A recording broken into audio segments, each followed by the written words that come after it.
The work has been made pretty much in situ, so some of the objects are made beforehand and brought into the space, but a lot of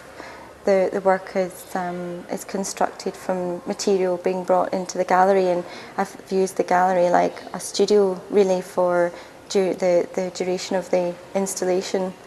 And so, you know, for me, the work, although it's at a sort of a certain sort of stage of that I'm happy to exhibit it, it's still for me a sort of ongoing process. So things could adapt and change, and the work should in some way sort of relate that sense of temporariness. And the materials that I've used for this exhibition are very sort of ubiquitous, everyday materials like timber and wood and clay, and I suppose they're chosen because of their familiarity, and then some of the things that I do with them are sort of counteracting that in order to sort of create a contradiction in the work. So maybe things are tensioned or balanced precariously, or there's an element of danger in the work. So a lot of the objects in the show are sort of using sort of traditional hand crafting techniques, and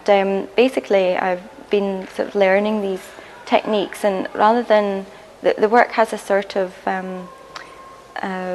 amateur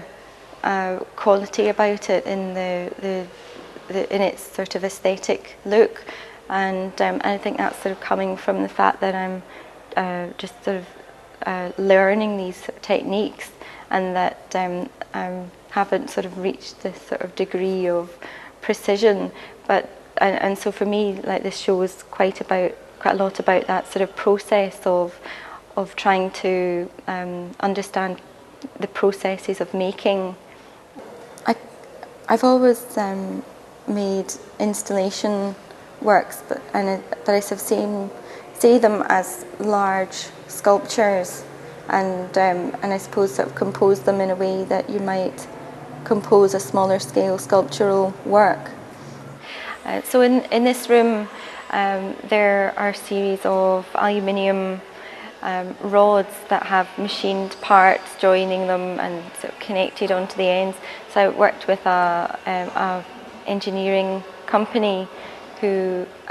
together we fabricated the parts for these, and then they were all brought into the gallery and assembled in quite a sort of ad hoc manner. And on the ends of the structures are machined aluminium points that have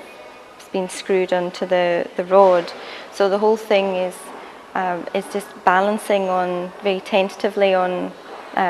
very sharp points, either against the wall or the floor of the gallery.